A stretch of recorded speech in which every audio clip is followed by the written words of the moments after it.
other events which take place in films which can be watched. So I assume you're all very interested in what we're doing. In fact, you probably all read and heard and discussed about these, big discussions before and now during the festival, where you might get the impression that actual cinema and VOD are natural enemies. That there is a big fight between those two worlds. In fact, we believe the opposite. We believe that cinema and VOD are natural partners, and not only should but have to work together for the sake of bringing good films to the audiences. That is the reason why we set up our initiative called ECVI, the European Cinema and VOD Initiative, which at this point consists of 3 members, so to say, which is La Toile from France, Picker from the Netherlands, and Kino from Germany. And in fact, our common aim is that we believe that there should be a connection between cinema and VOD. That's our purpose. Let's say that the common core we do is that we offer or provide services to cinemas, to cinema owners, that they can deliver VOD programs to their local audience, usually individually curated small VOD programs. And by that we want to connect cinemas and the video on demand space across Europe. Now the big question is, why should cinemas do VOD? Cinemas, and why should they step into the digital market at all, so to say? For us, there are a number of good reasons why they should do this, and here are just the most important ones from our point of view. Of course, the digital market gives an opportunity to widen and enhancing customer loyalty. Usually cinemas are local brands. They provide something to their local audience, which come to these places like once a month, a few times a year, sometimes every week, for a certain program they offer, for a certain kind of films they usually show. And that brings a certain loyalty from their local audiences to the cinema spaces, which we believe through VOD can in fact be enhanced and be deepened through an online tool which provides these audience an additional film selection for viewing at home. The other thing is the more economical point of view, that we believe that with VOD, maybe for the first time, cinemas are actually able to extend their value chain. Usually for the cinema it's very easy, there's a film at the cinema and box office revenue is created by screening the film. But of course once the film has left the cinema, that's over. As simple as that. Now by offering something online in addition, this value chain can be extended. So for the first time, cinemas have the opportunity to create a revenue outside their actual premises and something which is not connected with either a ticket or concession sales. And last but not least, of course, cinemas are the places for European art house films, European independent films. There's no other place like cinema. Of course, it's an unsurpassed experience, but still they provide the slots, they provide the space for these films to develop alive, both culturally and economically. And if you take a look at the value chain, there's usually no other place like cinemas for European films. But then why ECVI? Why do we set up this little network of 3 parties so far? The thing is that we don't believe there's a one-size-fits-all across Europe. It's very hard to set up a service, a common service under one brand which works like the same in each and every country. We all know that we have very different market situations in all European territories, different languages, of course, different legislation.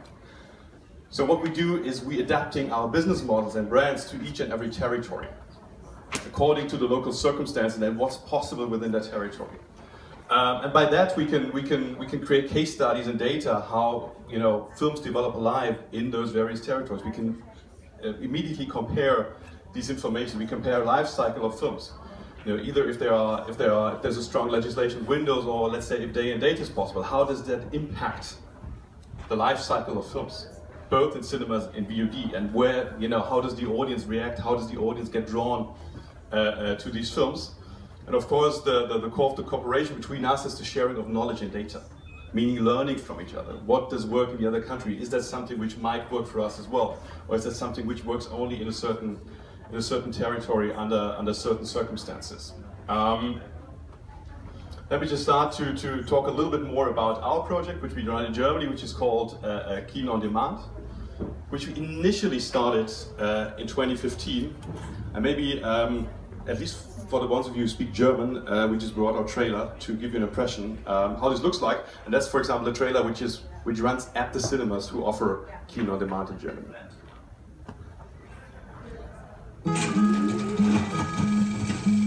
Schön, dass Sie da sind. Ihr Kino kommt jetzt auch zu Ihnen. Mit Kino on Demand genießen Sie auch zu Hause nur noch erstklassige Filme. Ausgewählt von Ihrem Kino. Online auf dem Fernseher, dem Computer, Tablets und Smartphones. Kino on Demand ist der schönste Zeitvertreib. Bis zum nächsten Kinobesuch. Kino on Demand. Du kommst ins Kino und dein Kino kommt zu dir. Weitere Infos an der Kinokasse und im Internet. Du kommst ins Kino und dein Kino kommt zu dir. You go to the cinema comes home to you by offering the films you like to see for your home viewing. For all the evenings you're not able to go to cinema, right? I mean, it's obvious that not everybody goes to cinemas every evening. It would be a nice wish, but that's actually not the reality. So, of course, but we watch much more films than in the cinema. And why not relying on the offer which is provided by the local cinemas and the taste and the selection which is done by the local cinema or cinema owner for a home viewing. Technically, it works like that we offer a shop for each individual cinema, which is an individually branded shop, which is implemented on the cinema's websites. And at the shop, it's not the point that there should be like 300 or 500 or 5,000 films. It's in fact a very small, hand-selected edition of films, which ranges between 4 and 8 at a time, and which in fact is in line with what the cinema usually offers on the big screen. It's not the same films in Germany. It's first of all not legally possible due to the windows, but it's an additional selection. Meaning either films which have been screened at the cinema before and now out of the window can be provided online, or films which have a connection to current releases. So could be older films by the same director, same actor, same topic, so on and so forth. One of the nicest experiences we made last year was during the very successful release of Toni Erdmann in Germany. That at the same time we offered Alle anderen, Everyone Else, as VOD, which is the previous film by the director, Maren Ader. And it was great to see that over a few weeks that was really the best-selling film on the platform, because people understood that, you know, Toni Erdmann is a great film, or there's a very interesting director, maybe the director did other films. And in fact, people have been, or the audience have been willing to pay €5, which is our regular price point for a 48-hour rental, for a 7-year-old film. I'm sure if they would have started watching or trying to search across other platforms, they would have found it on 20 other platforms with usually, let's say, a smaller price or even within a subscription. But it doesn't matter, because the context is what counts and what sticks or makes people stick to their local cinema. Meaning we're able, by this curation, we're able to activate even older films, library films, much better than if they drown, let's say, on major platforms within the selection of thousands of films. And that's the actual point, that we can make films visible within a very clear context of the local cinema. You see a few shops we run for the cinemas, which are usually, of course, they're based on the same pattern, but they're all individually adapted to the local cinema. So that for the audience, it actually appears to be an offer by the cinema. And that's something we see in as well in our audience surveys, that people appreciate that this is offered by the local cinemas, and actually they know where their money ends up. Not with a major, huge international company, which maybe doesn't even pay taxes, but it's with the local cinema, which is a real, let's say, soft benefit to use that offer. In fact, the cinemas can be the curators. So really quick, each cinema has their own so-called backend, the login, where they can select the films they want to have within their shop right now. They can book those films. And of course, beside the actual transaction, there's another huge benefit for the cinemas, which is actual valid information about the audience. Meaning we are very transparent in terms of the data and the usage of that website. So every cinema in its backend has statistics and analytics they can use about their audience, which is another resource they usually don't have access to at this point. Of course, everything within the usual data protection legislation. but it helps cinemas to find the right customers. Of course, we use newsletters, responsive newsletters, also with a back channel, which of course helps to track us as well, which viewer is interested in which films. Meaning we can understand much better the interest of audiences, and can provide them a more targeted, specified program. We're even able to see, okay, through our newsletters that because in our newsletters we promote the current cinema program as well, which is on the big screen. And when people open the newsletters, click on the buttons, of course we know in which films they're interested. So later on, if those films are not in cinemas anymore, but online, we're able to present those films again to the same audiences, either to watch them again, or, which is more often the case, they missed it at cinemas, now they have the opportunity to watch it through the cinema again, through their own VOD offer of the cinema. I don't have to go to Amazon or iTunes or any other major platform. So we keep really the audience with the cinemas and are able to enhance the film-customer relationship. So quick on Kino on Demand, I'll pass on the mic to Joséphine Le Temps from La Toile in France, which is the local offer there, and later on we hear also about the Netherlands. Thank you. Hello, so I'm Joséphine and I'm launching La Toile in France. So we launched in the summer with 15 and 20 cinemas. We have exactly the same models as in Germany, so I don't explain exactly, but as some people told me how it works with French market, it's difficult. We can imagine that French market is difficult because we are very structured, but in fact we're a very new generation of exhibitors with a lot of ideas and really wanting to find things. So we did create a group, a think tank, with the first exhibitors who accept to go with us because they're venture, and we are working with them every week, thinking about ideas, the curation, what tools they could need more in their cinema in digital way, because they are not so equipped. And this think tank allowed us to believe that we are a strong community to reinvent the cinema as an experience in the cinema and outside the cinemas. So that's the difference of France, and I will tell you a lot more when we have the screen working.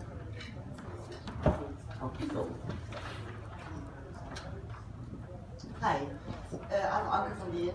This is Noortje van de Zanden. And we are proud to present Pickle today. I think the mic's working. Hello? Yes, it's working. Yes, with Pickle in the Netherlands, we started in 2015 as well, 2 years ago. And I'll explain a bit about what we've been doing the last few years.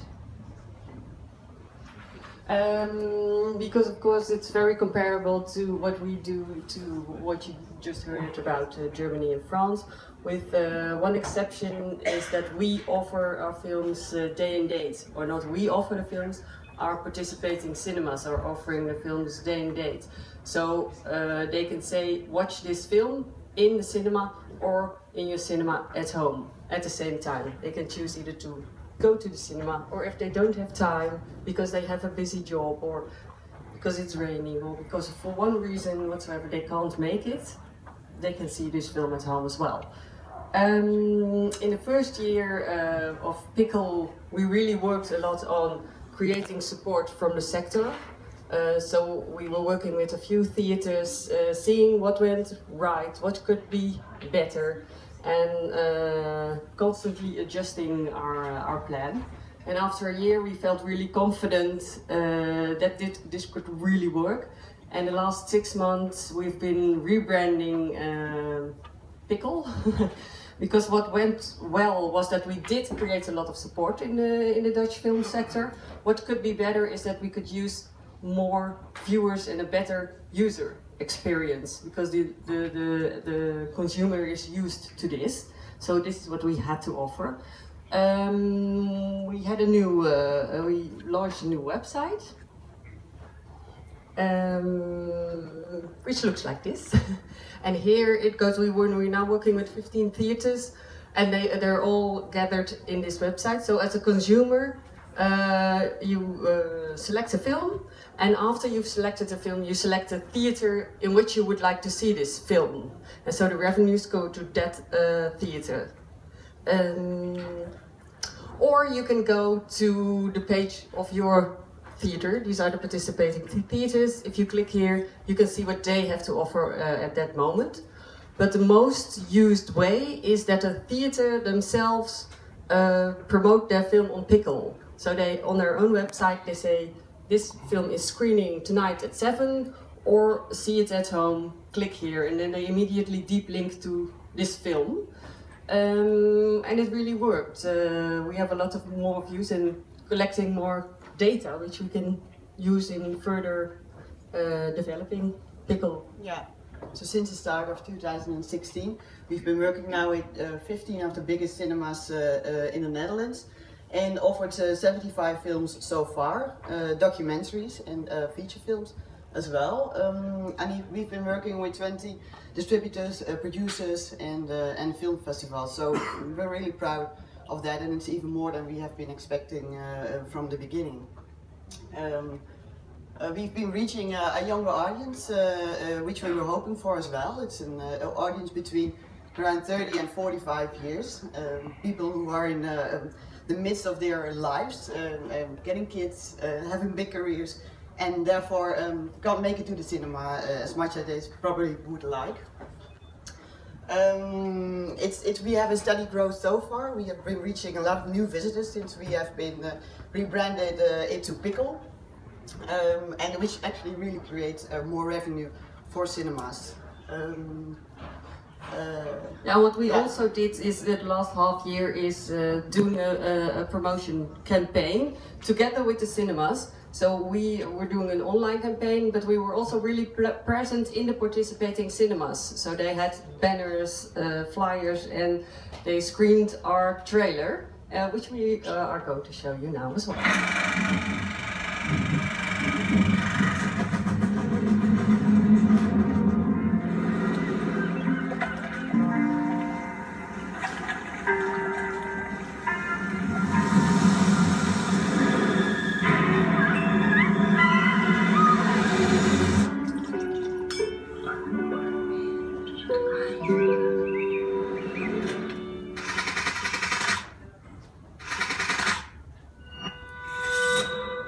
As the newest and best of this theater, now also at home. Yep.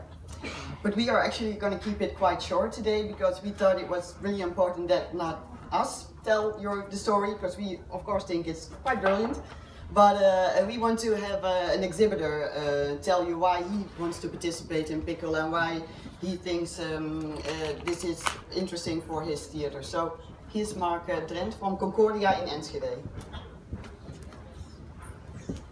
Thank you very much.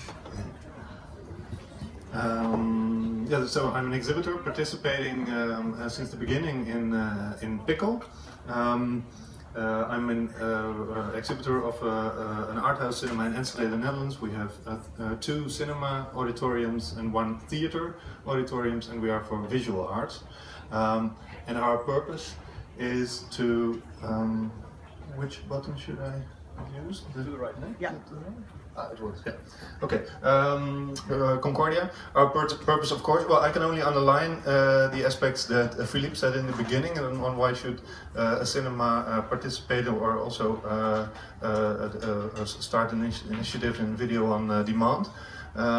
Because our purpose is to seduce people or equip people to see the best films the way they want it, and I believe in the strength of both channels of the cinema, our cinema, and also for video on demand. So this is us at Pickle, with a few of the films that you can see that you could have seen in our cinema and now still can see on Pickle, and that you could see on Pickle from the release on. day and date.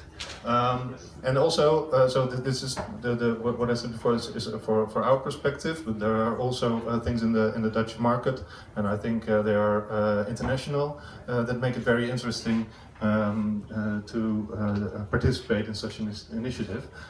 Because if you see European quality films have a hard time finding their potential audience, because there are very much titles released in the Netherlands each week. I believe some weeks there are 6, 7 or 8 new titles released. And in our cinema I have only enough space for 1, 2 or 3, which means, and if I choose for 3, well, of course you can imagine that with only 2 cinema auditoriums plus sometimes 1 extra, other films will have a very short tail, whereas there's way larger potential due to the programming space, and also the less bigger European art house cinema, but not per se that has less quality, don't have a big budget for marketing from us as cinemas, and sometimes also they are released by small distributors. So there's limited awareness for the audience. And if we join together, all cinemas, distributors and Pickle, you have a platform where people can go and can find those films and still can screen them. So you can see them.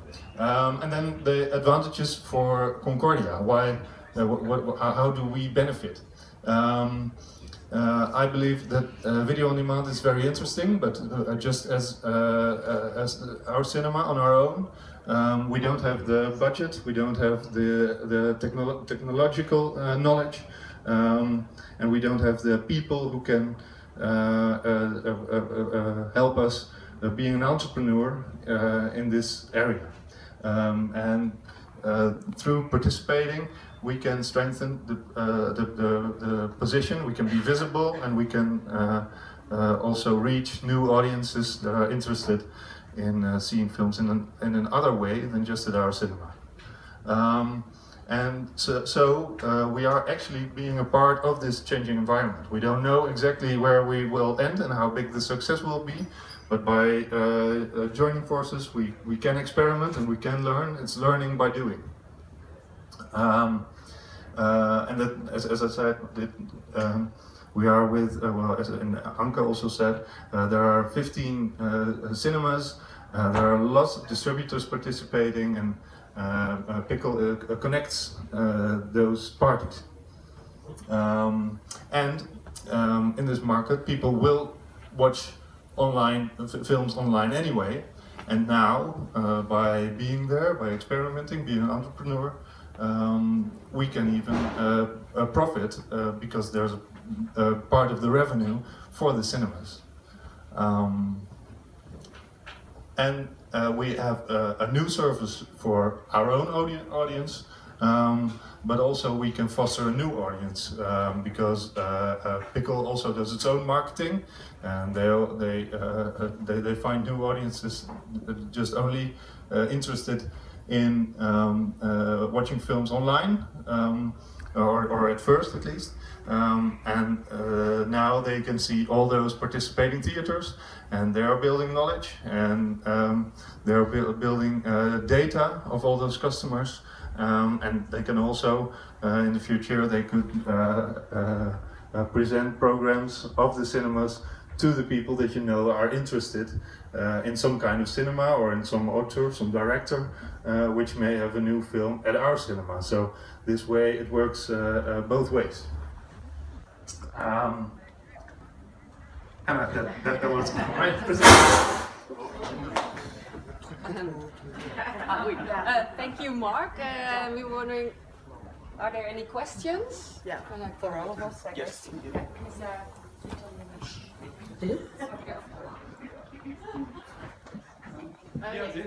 The obvious question is about rights. You know, who negotiates the rights with the distributors? That must be a very long-winded process. I know in Glasgow, in Scotland, the cinema there, the GFT, started a similar video-on-demand process, and it took up so much time clearing the rights. So could you say something about that, because it is central to the operation? Yeah, you mean in case of day and date, but GFT did day and date, right? Yes, well, or for anything, but if you have a one-off documentary, you have to negotiate with the distributor. The next film you've got to distribute with the producer. It is a very long-winded process. Yeah, I think we work a little bit differently in that case, because we work with distributors and producers, and they clear the rights, and we have a contract with him with rights are already cleared, and it can go on Pickle. So that's not really something that we as an organization do. And I think that's different. Exactly. That's a little different for Kinofilm-Mediathek in Germany and La Toile in France. Actually, we offer those services as a full service, meaning we take care of the rights clearance, meaning we have the agreements with the distributors in place, and by that can offer a relatively wide pool of films from which then the cinema owner can select. So we have, let's say, I think approximately 500 or 600 films right now, legally available. Well, each month right now we'll talk with exhibitors and offer a program, and they say, okay, we'd like to have this and this and that. And then we adjust it on the platform, they can then push that into their shops. Right. So we literally deliver that as a full service, meaning the technical service and the rights clearance as well as certain marketing services. Because in fact, that's absolutely true. No cinema has the capacity to take care of any of these aspects. Yes, but if you want a unique program, I work at the Barbican Centre in London, and we have a series called Architecture on Film. Very successful with architects from around Europe. So that is unique. That is what I would like to put on here. It sells out in the cinema, so there is a much wider audience in London for these very rare films.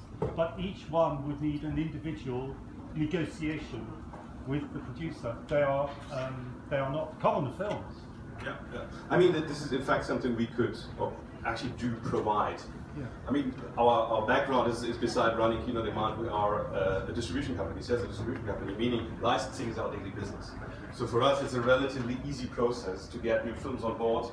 You know, we're not a major platform, so technically we don't have like super high expectations on how the delivery materials have to look like. So these things can be done on a relatively small and easy and affordable scale, in fact. Yeah. But maybe it's also good to tell you that by now, also in the Netherlands, you're working with some steady group of distributors who are offering their whole package of films on Pickle. So it's not really a discussion anymore about rights. It's about, I'm just going to offer all my films day and date on Pickle. So then it becomes a lot easier as well. It's more the one-off films with separate producers that will take up a lot of time. Yeah. Thank you. Okay, any more questions? Yes. So, well, thanks very much. Very interesting. I just wanted to come back to this issue of additionality. So how do you make sure, how are you confident that what you're doing is actually adding value rather than displacing value, so that you're going to get more audience on top of what local cinemas already have, rather than people staying at home instead of going to the cinema, or people watching your video on demand offer instead of going to another cinema where it might be on offer on the big screen? Yeah. Hello. That's a very good question, and of course all our participating cinemas had the same question, and that's why we did research with Stichting Filmonderzoek, which is an independent organization doing research in the film sector, and they researched for us if this was an additional audience or if it would cannibalize on the existing cinema goers, and the conclusion was that it didn't, or at least for a very big part, because people still love or prefer to see the films in the cinema. 90% of all the people being asked, they said, well, I prefer to go to the cinema, but now it's the situation that I just don't have the time to go as often as I want, and now I just don't see these films. I guess you will have data. One of the slides, the revenue of cinemas is growing, apparently, following this. So therefore, that would be an indicator, I guess, if you compare to what the revenue of the cinema was before the VOD offer. Well, yes, of course, that's what we have a look at. We're a little early in the process to really say that.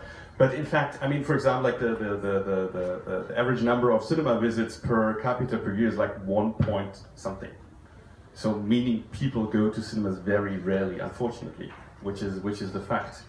And but obviously they watch much more films than by going to cinemas.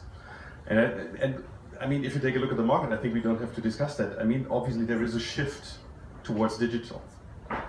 And we absolutely believe that the strengths cinemas have, beside offering something on the big screen and having comfortable seats and good sound, is in fact, you know, the program they offer, a reliability, loyalty by their audiences, and in fact something like, let's say, the local experience, which is anyway unsurpassed.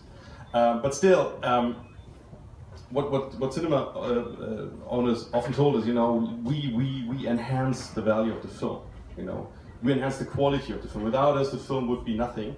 But in fact, we as cinema owners, we don't participate in the enhancement of those films, because once they leave our premises, they're gone for us. So we're literally cut off from everything which is after the theatrical window. That's why we absolutely believe that with our projects, you know, in fact, as I said in the beginning, we extend that value chain. We offer for the first time that arm into the digital market, which without any doubt will be more and more significant in the future, as it is massively growing right now. And that's actually a huge chance, we believe, for cinemas to participate in that growing market, in fact. Yeah, it's also, it shows we're reaching an audience, I think we all are, which is younger than the average cinema goer. It's between 30 and 45. And as you know, film going is like sort of a camel. You go when you're young, then it goes down because you get kids and you're really busy. Then it goes up again once your time starts being available again. And we are actually targeting the group that is now out of cinemas, and we want to, instead of let them to Netflix or another platform, we want to keep them close to the cinema. Yeah, so we just don't want to lose them. I get back to you in a second with one thing to add. We absolutely know that this is not the core business of cinemas, and will never be. The core business of cinemas is selling tickets and, you know, selling concessions and snacks and everything. That'll never change. But I think it's a very good and valuable add-on, which in fact, in the best case scenario from our point of view, can even enhance that core business by keeping people close to that cinema, and maybe even buying more tickets than they usually would, because they just stay closer to their local place. I mean, we're not there yet, but that's obviously and definitely our ambition to get there at a certain point. Yes. To follow up on the same question, would it be possible to put it on demand after it has sold out in the cinema? I mean, most of our cinemas have 150 seats or 200 seats. Once 200 seats it's sold out, then it goes on demand, and then you know it is all additional. It is all additional. Is that a possibility? Well, there we are again at the different market circumstance in each territory. I mean, like in France and Germany, obviously we can't do that. You know, there's a very clear legislation and industry agreements. Cinema owners, in fact, in Germany wouldn't like to see that, despite the same in France, by the way. Despite the legal circumstances, in fact, as we heard in the Netherlands, it can be done day and date, in fact, and it is that edition.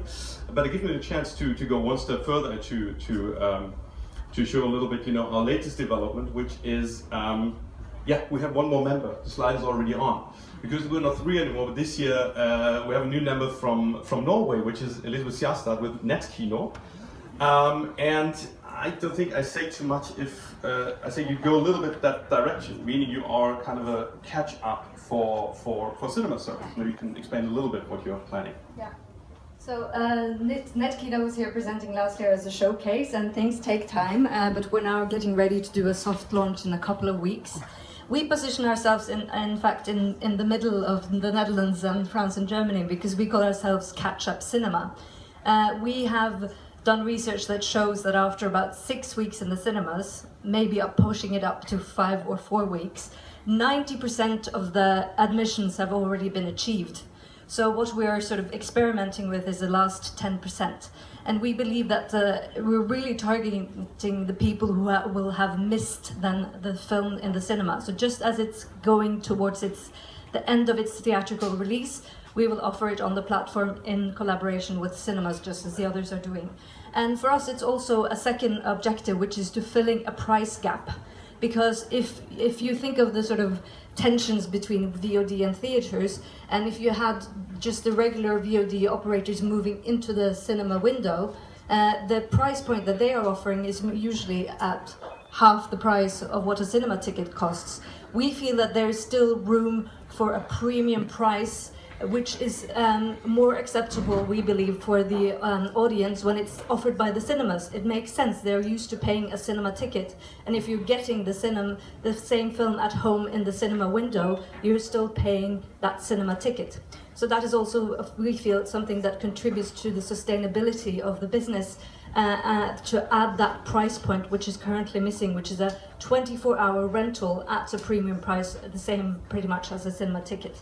So that is our second objective, to close that black window when the films go off the cinemas and will be out of the marketplace and for perhaps 6 to 8 weeks before they reappear in a very fragmented VOD market, and then to have that price gap filled. So those are the two objectives that we are hoping to achieve. Thank you very much. So as you see, we absolutely believe there's no one size fits all. There's not the one model which works everywhere the same way.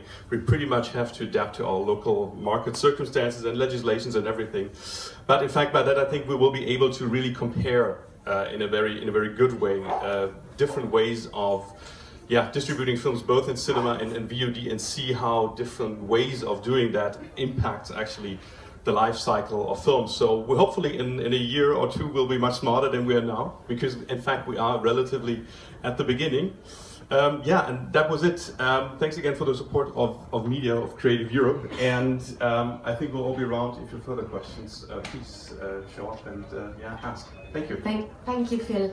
Thank you for you are showing how you are paving the way to connect the value of theatrical and digital distribution with clear benefits for all parties involved, and also an interesting potential for improving relationship amongst the different sector of this industry. Thank you. All right. Thank you very much.